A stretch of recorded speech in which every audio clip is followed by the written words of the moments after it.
welcome to this chat that I have with my good friend Holly MacCue. So she is one of the most amazing coaches that I know because she has a lot on her plate and two little babies at home that she has to take care of. So it's amazing that she can run a very successful business doing all of that. So I'm going to let her introduce herself so you get to know a little bit more about her. Thanks, Solera. Hi, everyone. I'm thrilled to be here today. So I am a sales and messaging coach. So I specifically work with service-based entrepreneurs. And I like to say that I help them to get paid what they deserve while doing what they love. And the way I support them to do that is to really nail their positioning, master their messaging, and ultimately share their brilliance with the world, so that they can be seen as the no-brainer go-to in their industry and space. I think messaging is definitely something that's very hard for a lot of people, just stating what they do correctly in a way their audience can hear. Maybe we can start out by talking about like your experience as a mom, juggling kind of between your time, because a lot of the people in my audience are mothers and they're busy, and it's just a lot to handle, having to like make sure that they get their kids fed and run their business at the same time. Yeah, always a bonus when your kids are fed and like I guess the question is like, how do you get yourself organized enough to have the moving pieces, right? Because you can't just be doing things spontaneously when you feel like it. So I'm curious as to how you kind of get all the ducks in a row, because I'm highly disorganized, so I want to know too. Yeah, like I think it's a really important balance to obviously have flexibility within what you're doing so that there can still feel some spontaneity and creativity, because we definitely don't want to be like just thinking I have to pre-schedule everything, I have to batch everything, because for me then those sort of intuitive hits then can't kind of happen, and it can kind of feel a bit restrictive. So I think it's important to have a balance. I think with regards to how do I keep my sanity and how do I keep my business moving forwards, it's all about being laser focused. And that's where really knowing, who you speak to, how you serve them, and what you're offering in terms of what you're selling is absolutely key. I think most entrepreneurs in the online space, they're trying to do too many different things, and then it feels random. And that's when it can kind of feel uncertain, and when we can lose confidence or feel like we have to do, 2,500 different things all at once to be quote unquote successful or to get clients.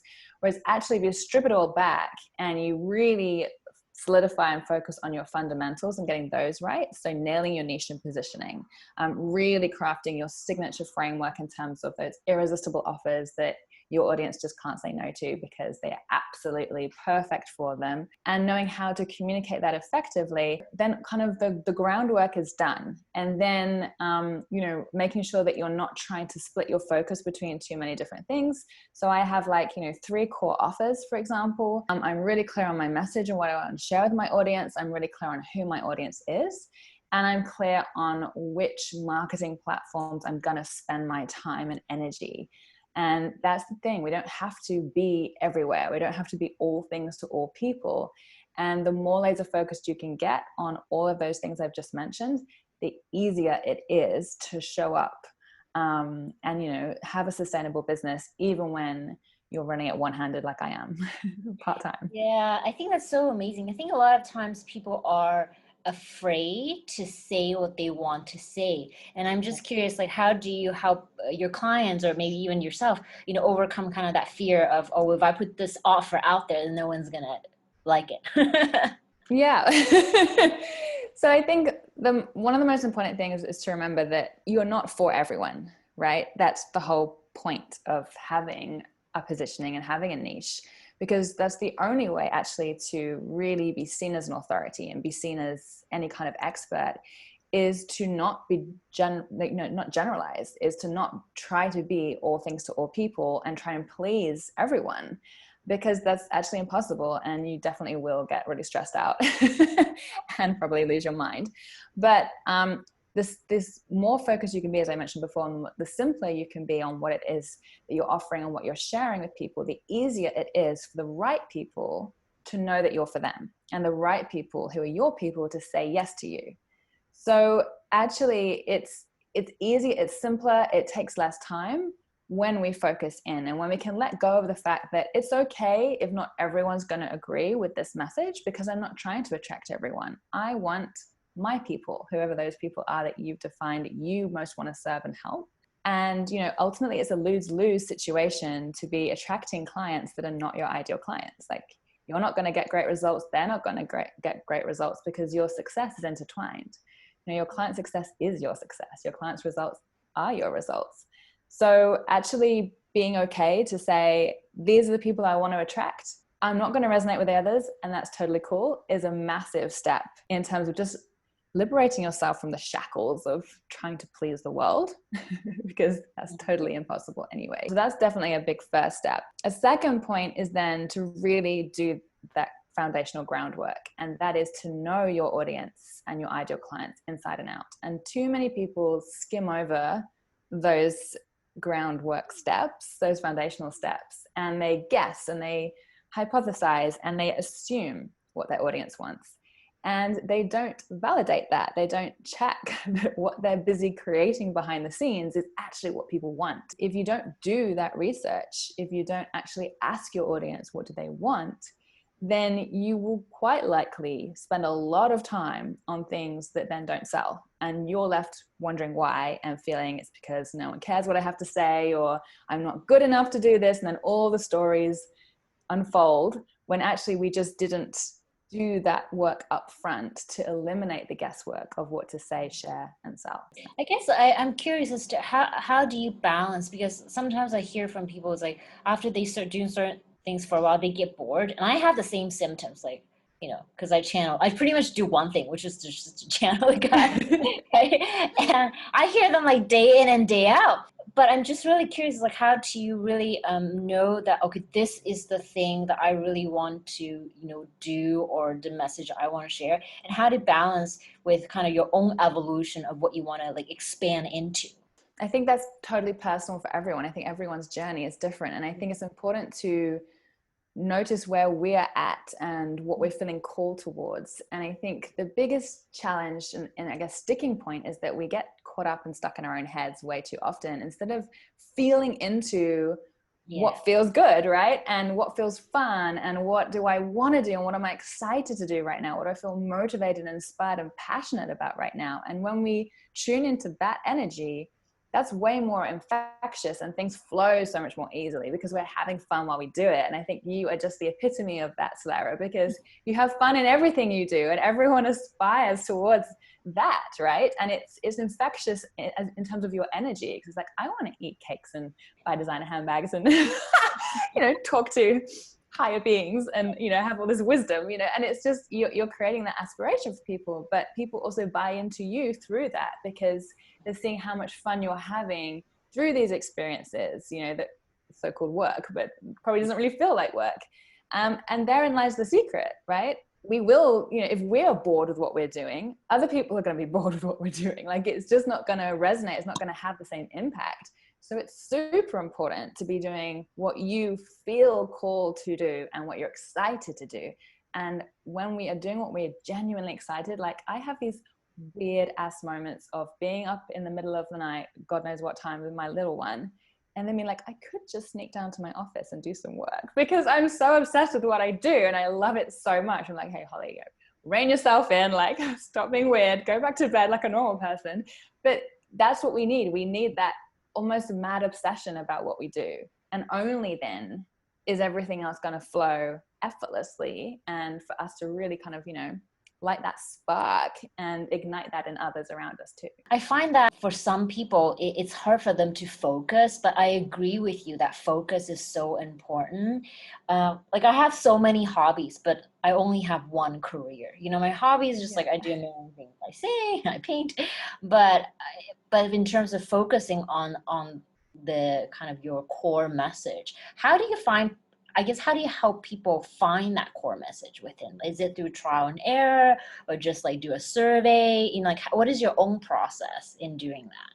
So a few things I just kind of want to break down, because a lot of people have assumptions that, you know, to choose a niche means to be boxed into one area and only work with one group of people forever. And actually that's totally untrue. Yeah. So when we have a niche, it's basically a positioning. We're saying, this is what I stand for, and these are the people that I serve. But within that niche and positioning, we can have more than one avatar. So we can have more than one group of people that we support. So for example, I'm a sales and messaging coach for service-based entrepreneurs. That's my niche and my positioning. But I have a group of clients that are startups, absolutely brand new in business. And I have a group of clients that are more established entrepreneurs. And they are totally different groups because they have completely different needs. They're, at different points of their business journey. They have different fears and insecurities. They have different challenges and goals. So they need different offers, and there's different messaging, and there's different, approaches, and there's different marketing strategy. And I typically say, you will probably have 2 avatars. Let's say have a maximum of 3 so that you're not splitting your focus too far. But you can absolutely work with more than one group of people. And then it's also about recognizing you can, there's no limit to what you create. And when you decide to move on from, a core offer, like I ran a mastermind, a 6-month mastermind for 4 years. And then last year I decided I'm done with that. My offers have evolved because I've evolved with it. My niche has evolved 3 times since I started my business. So I think the most important thing is to, we need to rewrite the rules for what it means to be in business. And that's so much more important when you're also a parent and you can't do what some of the so-called gurus say about, running an online business. Like I can't start my day at 5 a.m. with a green smoothie and meditation and a stroll down the beach and, feel really on fire and then pump out all this content and show up on live, live whenever I feel like it, because I just can't. Like it's actually just not realistic. And if I was trying to hold myself up to those expectations or, that version of what it means to be a successful entrepreneur, then yeah, I would be feeling totally like lost and confused and, unsuccessful probably. So we've got to stay in our own lane with what does success mean to you? What is an online business that works for you and your lifestyle? And it has to be that way around. Your business needs to support your lifestyle. And if it's not, then we're doing it wrong. Like it can't be that, the lifestyle supports the business. That is absolutely a surefire way to, overwhelm, burnout, and not having much fun at all with it. Yeah, I'm curious, how do you find the balance between, allowing the feminine side of you to guide you intuitively and also using sort of the masculine energy to do the action steps and propel you? Sort of like for you personally, where is that balance? It's a really great question. I think, I'm super clear on who I want to help, and I'm super clear on where my zone of brilliance, if you like, lies and where it doesn't. So, I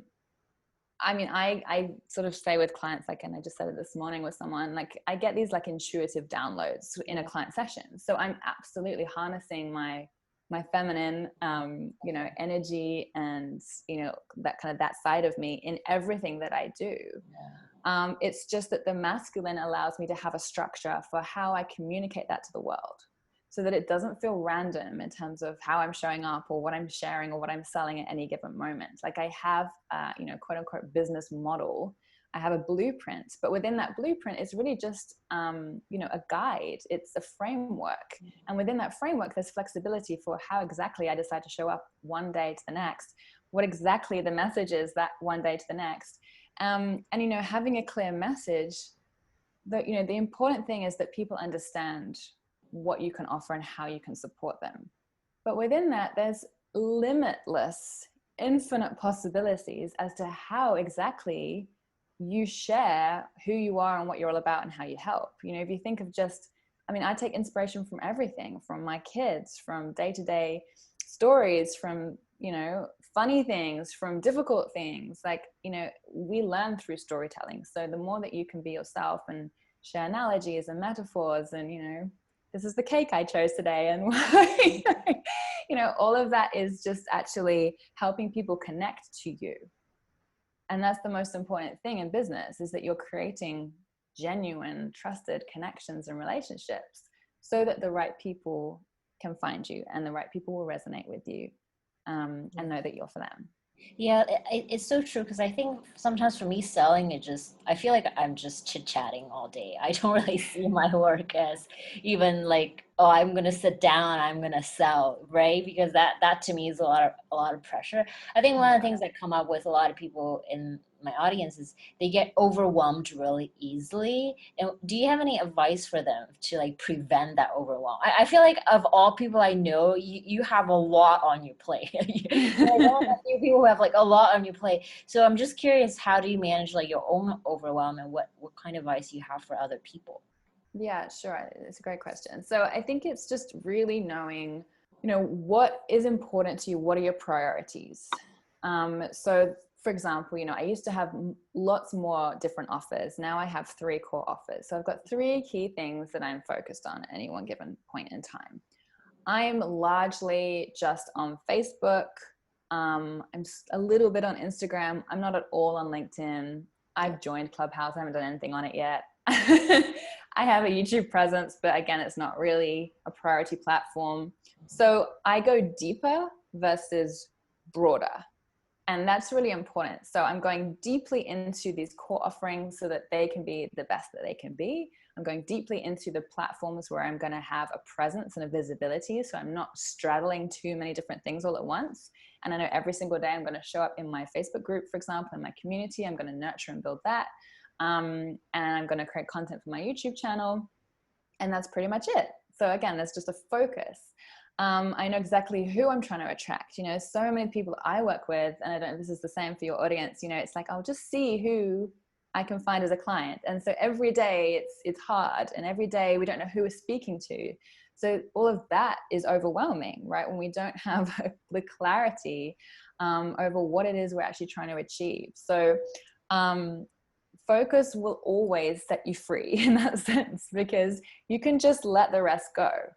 And I think it's so important to stay in your own lane. Like, as I said, if I tried to compare myself to the average online business owner, especially one playing in my space, I would never be doing anything, because I would just be like, I can't keep up with that. I can't match that. I can't do what they're doing. But here's the thing, it doesn't matter. No one cares.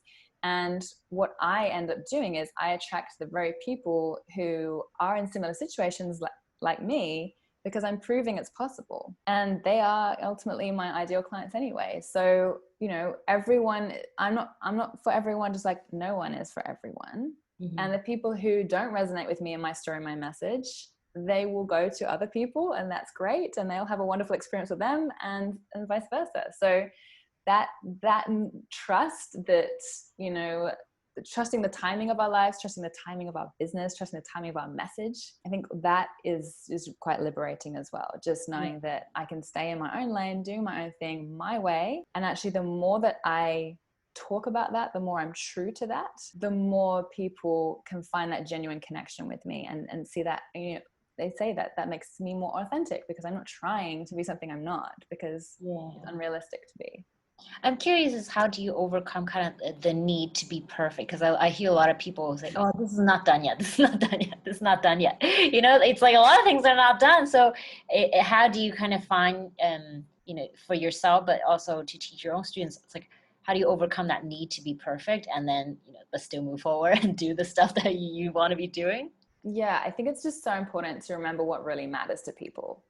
Mm-hmm. Like, the decision-making moment for someone to work with you is not how pretty your website is. It's not how fancy and polished your logo is. It's not the fact that you have really cool video software. It's like, these are not the things that count, and they're things we fixate on because we're not professional enough otherwise. We're not official enough otherwise. We're not credible enough otherwise.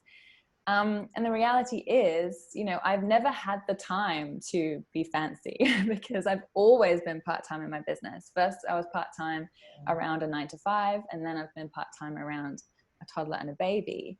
So, but I have been able to hit significant income milestones without a fancy website, fancy tactics, fancy funnels. And it comes back to stripping it back to what really matters. People need to feel heard and understood in terms of what they're struggling with and their challenges. And the more that you can show you hear and understand them, and that you have a solution that can support them, that's honestly all they care about. Mm-hmm. So stop focusing on the hundreds and thousands and millions of followers, and focus on going deeper with the group of people that you are connected with and genuinely show up and speak their language. And you will soon find that you can have, you know, tons of clients and amazing success and hit great financial milestones without needing to, you know, have this huge mega presence on thousands of places and platforms in really fancy ways. And you can actually keep it a lot simpler. And simplicity is the key. So the simpler you are with showing up, the easier it is. Yeah, I think it's hard, I think, as a entrepreneur, a beginner entrepreneur, to really figure that out because there's so many shiny objects, you know? Honestly, I feel like this is really my second or third or fourth business. Like I had a dance studio before and I was very young, like in my mid-20s. I remember just doing everything, but I didn't know what I was doing. I had no coach, like I didn't study marketing. So I would try a little bit of this and I would try a little bit of this. It's like a buffet, you know, like I would go to every marketing platform because I had no idea. So I'm just curious, how do you kind of help people narrow down to what works for them, because that is one of the hardest things to do, you know? Yeah. And do you mean what works them in terms of their marketing strategy or? Yeah. So, I mean, there's a number of things that come into your marketing strategy, and it comes down to where is your audience, first and foremost. You know, I mean, I have clients and their audience is largely on LinkedIn. It's not on Facebook. So the strategy needs to be meeting their audience where they're at and in that, you know, relevant environment. So there's that piece. There's also, you know, where do you like to be and how do you like to show up? You know, do you love to do in-person speaking events? In which case that needs to be a big part of your marketing strategy, because whatever comes easily and effortlessly to you, whatever you enjoy doing, again, is going to bring that infectious energy that just naturally attracts people to you.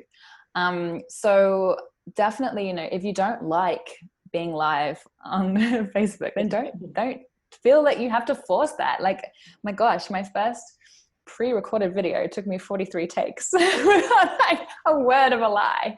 And the first Facebook Live, it was like this massive deal where you might as well have asked me to walk outside my front door naked. Like, it was just the biggest thing in the world.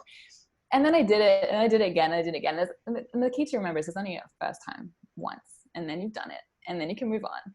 But if there's something that you just don't gel with, then choose something else, because there's so many different ways to create a presence and to build connection and to, you know, so many different places we can be visible in. And there's no point in forcing things, because as we said before, it's got to feel fun. And that's where your best content's going to flow, your best messages are going to flow, where you're going to have that authenticity that is so attractive and appealing to your audience as well. So please remember that there's no one right way to get clients. There's no one right way to do marketing. There's no one right way to do selling. There's no one right way to do online business.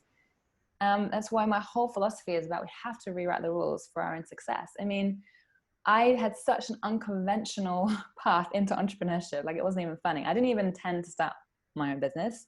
I did it because it was the only way to do the work that I wanted to do. And then I negotiated a part-time role in a corporate 9-to-5. I had one precious day a week to work on my business. Then I negotiated 2 days. Then I went on maternity leave. Then I had my family. And, you know, it was just, that's not really, you know, a lot of people say, you know, well, you've got to be committed. And if you're going to make this work, you've got to, you know, quit your job and jump in and go all in. It's like BS. Like, do it your way, in a way that works for you.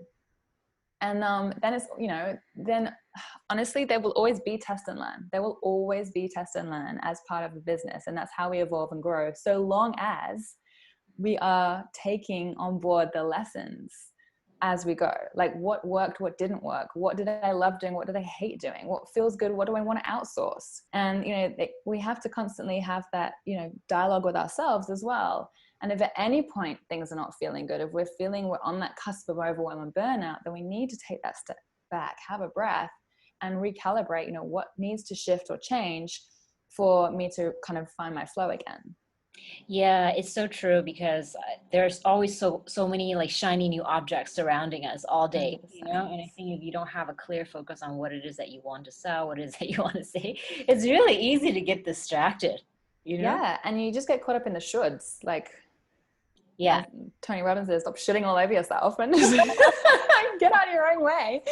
And just, yeah, I mean, like, as I said, I dabble on Instagram. I'm not really on Instagram. Like I'm not on Twitter at all. Like I haven't done a TikTok video. Like it's okay. It's okay. We don't have to do all the things.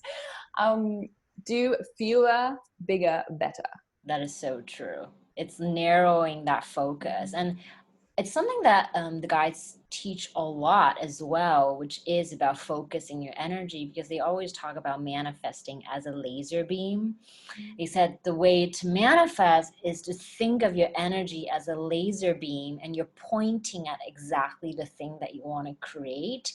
I just had a channeling session earlier, and this kind of like, oh, I want to like have a better body, and I want to have a house, and I want to have this other thing, and they were like, so which one do you want first? Right.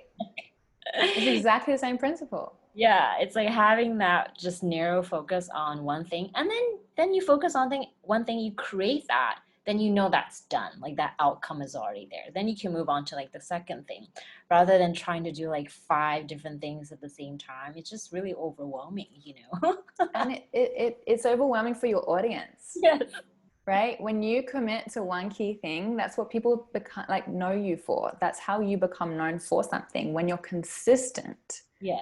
If you do a bit of this and a bit of that and a bit of this and a bit of that, like, I don't know what that woman's about. Like, since I got really laser focused on my niche and I shifted from business coach to sales and messaging coach, the opportunities have flooded my way, because it's so much easier for people to recommend me. It's so much easier for people to refer me, because suddenly I have a specialism and an expertise, and it's easier for people to know I'm the right person to work with or not. Because I'm not a YouTube expert. I'm not an Instagram specialist. So that's what you're looking for. That's not me. Whereas business coach can be all encompassing, and it's so broad that I was finding it overwhelming to live up to whatever people's expectations of a business coach is. I think stay in your own lane, do the things you love, because therein lies your zones of genius and your magic. And just like separate yourself from that need to be doing all the things all the time, because it doesn't work. And the ideas are not the problem. Like, don't get me wrong, I have so many ideas that I have not executed yet, and that is for sure frustrating. Like, would I love more time to be able to work on my business when I please? Of course, but that's not the reality right now. And ultimately, my business is supporting the lifestyle I want for my family, which means I can be there for the moments that matter. I can finish work when I choose to and go. I'm about to pick up my daughter from daycare after this, and it's great that I don't have to ask a boss permission to leave when I want to leave, or, have anyone else that I kind of have to answer to in that respect. It's also being realistic on our expectations. Like, I know there will come a time when I can execute all these other ideas, but right now, what's the focus? What's the priority? Go in wholeheartedly into those, fewer, bigger, better things. Do them well, and then there'll be time and space later for other things. Like, I think we just have to recognize we don't have to do it all in 30 days. I think that's the thing is, one of the, I think, difficulty for a lot of people is like they want to do it in like a week or in a few weeks or even in a few months. But actually, I find that change really does take time, little by little bit. But it's almost like when you go slow, I find that often you go fast. Mm-hmm. It's kind of also like it's like an oxymoron. It's like when you do things just slowly, little bit by little bit, it's like actually I find that the results can come really quickly that way. The second person today for me to have this exact conversation with is like, the biggest irony is when we slow down, we speed up. Yeah. Because therein lies your focus. You've taken that step back, you've recalibrated, you know what you're aiming for, and then it just flows, right? It just happens, and things can happen really, really fast, like you say, but not when we're forcing it to, giving it, these deadlines or timeframes. Yeah. Then it's just pressure. Totally. I remember that from being a pianist when I was younger. I played classical piano, and my Russian teacher would force me to just like literally lift one finger at a time. And she would say, no, when you learn how to lift one finger at a time correctly, like in the order that she wants me to do it, then she said, you can actually improve like the speed of your performance. And it didn't really make any sense. I was like 15, 16.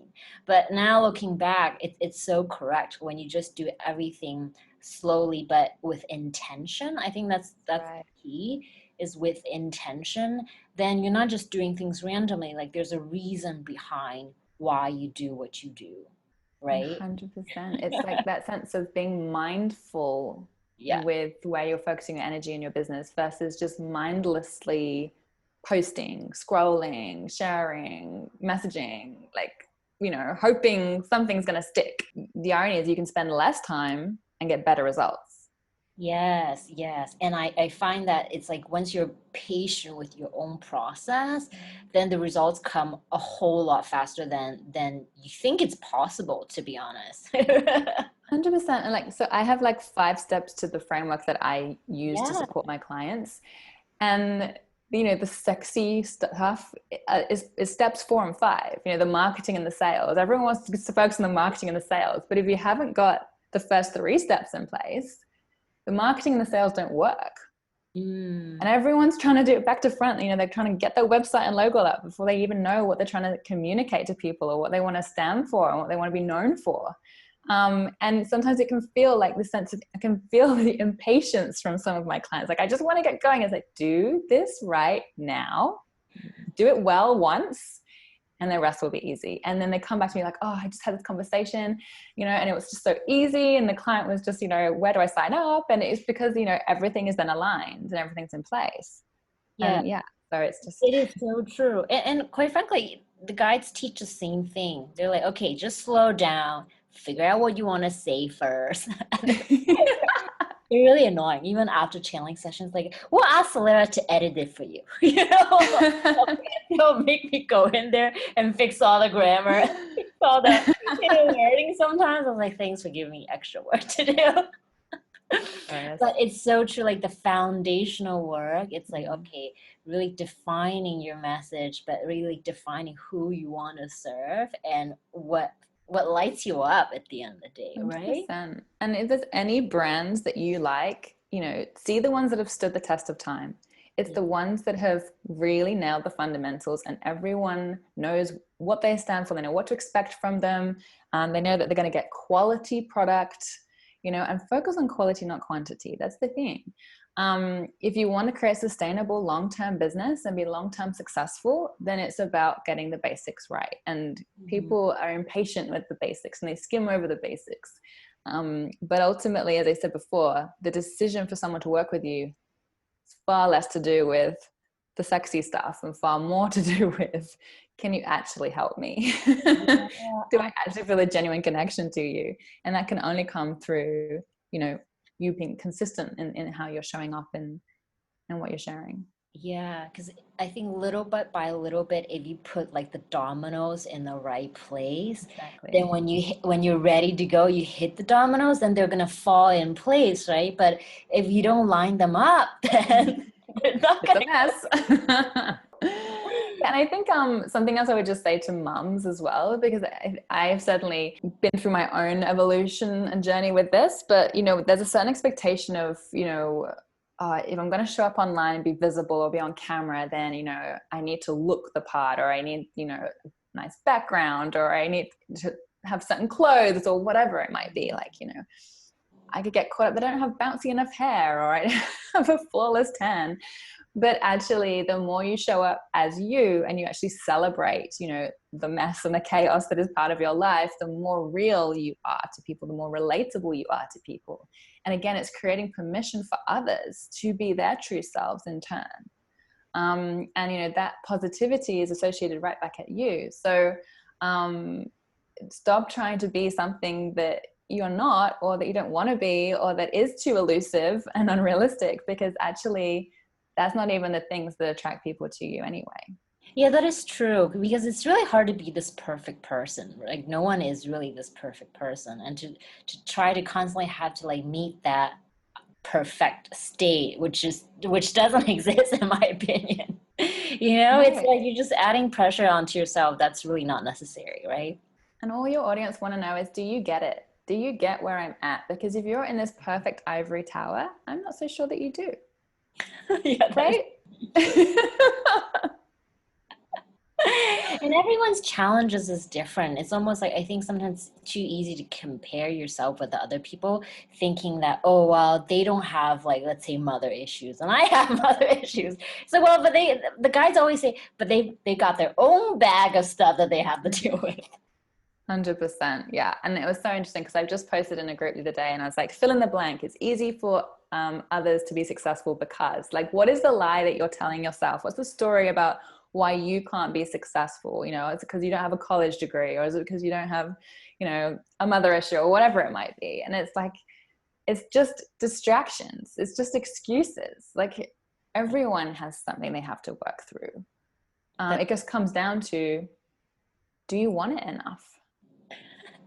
And I can't personally imagine not doing the work that I do. I think my greatest fear would be regretting not sharing my message, not doing the work that I feel like, sharing my brilliance, because that in turn helps others to share their brilliance. Like, if I think about all the different entrepreneurs that I've supported to get their businesses out in the world, and the incredible work that they are doing in the world that's serving so many other people, that creates this ripple effect.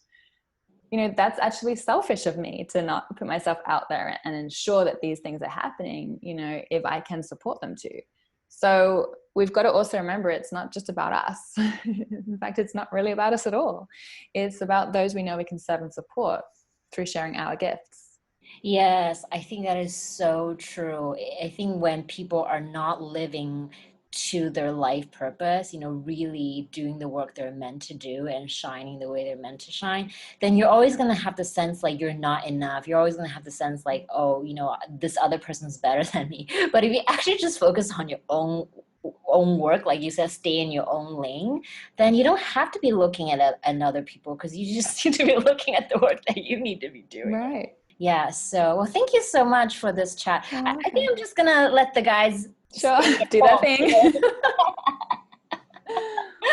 This is really good, and I so appreciate your time and you know, taking the time out to sharing your knowledge. It's like you're such a clear speaker. It's like I want to just be watching you on stage. Oh, thank you. Yeah, and I think people benefit a lot just from hearing you talk about your own experience being a mom, you know, having to deal with all the things that you have to deal with on a daily basis, but still be able to run a business part-time. I think that's what a lot of people don't realize. They think you have to be like working 40, 50, like 60, 80 hours a week, but it's not true. Like, if you can do it, then I think everybody else can do it too. No, I hope I'm the example that no, like, you can do it your way. And, you know, who wants to work who wants to swap the 9 to 5, 40-hour week for 80 hours in your own business? No one. Like, they're totally missing the point. The whole point is you have more freedom and flexibility if you're doing your own thing. So do your own thing. Yeah, I totally agree. I really learned that the hard way, you know, when we all learn it the hard way, Solera. Sure. Oh, thank you so much. And such a pleasure. Really, thank you so much for it. Oh, you're welcome. Thank you.